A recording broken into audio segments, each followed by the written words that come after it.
No additional confirmed cases of the novel coronavirus here in the nation today. However, as the death toll spikes in Wuhan, Seoul's government is sending its third charter flight to bring back about 100 South Korean citizens and their families whose nationalities could be Chinese. For details, let's turn to our Kim Ji-yeon.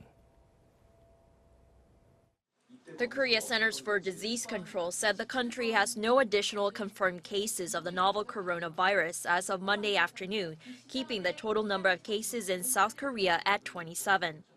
So far, 3 of those 27 people have been discharged, and 1 more patient has recovered, testing negative for the virus twice in a row.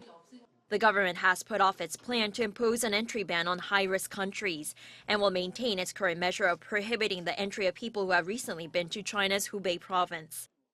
This follows the recommendation by the World Health Organization to not limit either trade or travel to China, which would severely inhibit vital supplies to the country, assistance that may ultimately help reduce the spread of the disease globally. Meanwhile, the South Korean government says it'll temporarily prohibit port entry of all cruise ships to prevent the further spread of the novel coronavirus. The government says it's planning to keep track of Chinese visitors through a mobile app on a trial basis on Monday and Tuesday, and that app will be fully up and running starting Wednesday.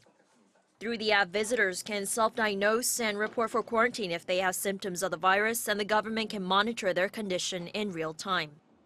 The South Korean government says it's working with Chinese authorities to send a charter flight to Wuhan to bring back an estimated 150 South Korean nationals and their immediate families from the virus-hit city.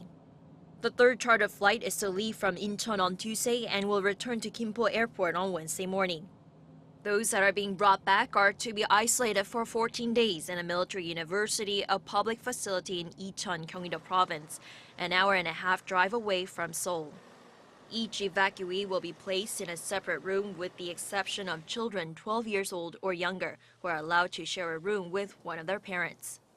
On the 2 charter flights late last month, South Korea brought back some 700 nationals from Wuhan.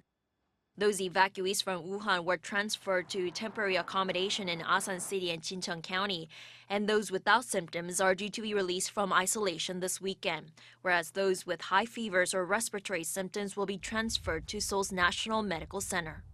Kim Ji-yeon, Arirang News.